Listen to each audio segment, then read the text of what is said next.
6:47 time for the morning rush. A former Las Cruces police officer is awaiting sentencing this morning after he was found guilty of shooting and killing a woman. Now, in 2023, Las Cruces police officer Felipe Hernandez shot and killed 45-year-old Teresa Gomez as she tried to drive away from him. Hernandez says that he was bumped by the car in the process. He was convicted of voluntary manslaughter and faces up to 11 years in prison. Albuquerque detectives are investigating this morning after a man was found dead in northwest Albuquerque. Details are still limited at this time, but police say that a man with suspicious injuries was found shortly after noon. It was yesterday at a business on Central and 98th. We're going to bring you updates as we learn more. Well, prosecutors are now pushing to keep a man accused of killing and dismembering his mother behind bars until trial. Albuquerque police say that Leroy Vallejos admitted to strangling his mother to death 3 weeks ago. Prosecutors argued that he has a violent criminal history, saying that he was convicted of attempted murder nearly 20 years ago. His detention hearing is scheduled for Tuesday. Josh. And as we take a look at our Halloween forecast, we will see temperatures a little chilly across those higher elevations, but we are expecting to see much milder weather across the valleys with some slight cloud coverage in place as well through this evening. New research is being shared with CYFD and lawmakers displaying the ways that the agency is falling short. At a legislative finance committee, a child welfare expert and professor there, Emily Putnam Hornstein, told state lawmakers and CYFD leadership that CYFD's systems and processes are out of date. CYFD is in the process of upgrading its case management system, which they are expecting to be complete by next year. Santa Fe's tax on high-priced homes is now in effect. This comes after years of being stuck in legal limbo. The city says that the ordinance implementing a 3% excise tax on homes sold for $1 million or more went into effect on Monday. The tax is only collected on the price of the home above the first $1 million. The city says that the transactions closing on or after October the 27th are now subject to the tax.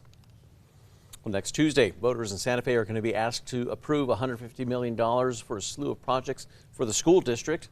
If approved, $35 million of that would be allocated for a new building, an administrative building rather, known as the Educational Services Center, and it will have offices, including housing programs for students, and have a state-of-the-art theater. Josh. A look ahead for our weekend forecast today. For Halloween, we'll see some breezy winds, more cloud coverage building in through the metro here, as well as majority of the state. Clearing out overnight tonight, and we'll see that sunshine continuing throughout this weekend, along with some warmer temperatures coming in play as we head into next week. An Albuquerque park has a new name this morning, honoring a woman who served in World War II. High Desert Park is now named after Dorothy Jensen Blanchard, one of the first women to join the Navy. Serving from 1943 until 1952, Blanchard worked at the Pentagon and even helped shape national defense policy. She passed away last year at 101 years old. Starting this morning, 3 New Mexico counties are chipping in to make sure that everyone gets home safely this Halloween weekend. Residents of Bernalillo, Sandoval, and Santa Fe counties, they can use the Uber code HALLOW25 to get $10 off 2 rides. That starts at 10 this morning and it extends through 2 a.m. on Monday.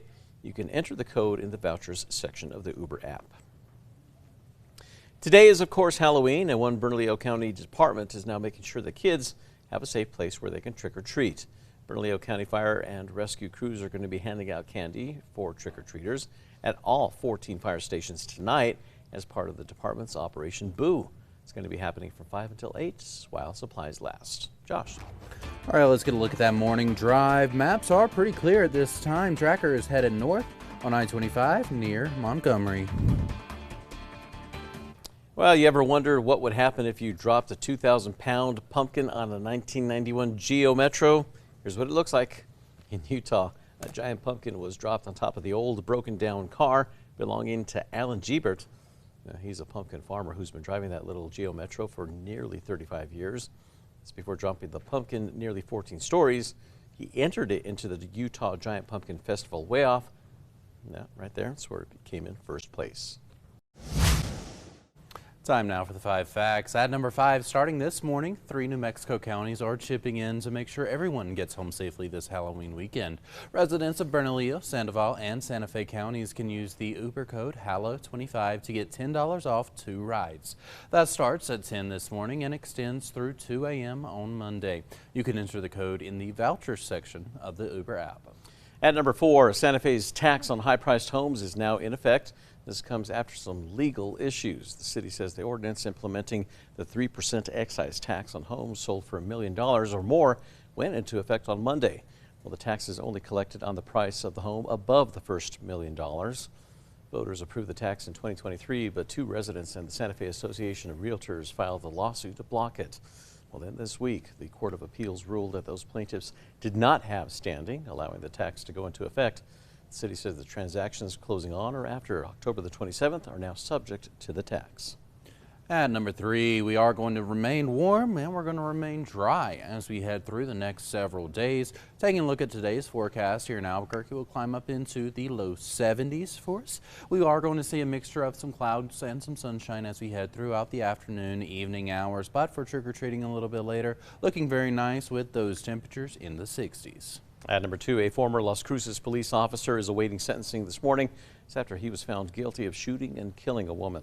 2023 Las Cruces police officer Felipe Hernandez approached a car at an apartment complex. That was where 45-year-old Teresa Gomez was behind the wheel of a car. He recognized the passenger as a man who was not allowed to be on the property.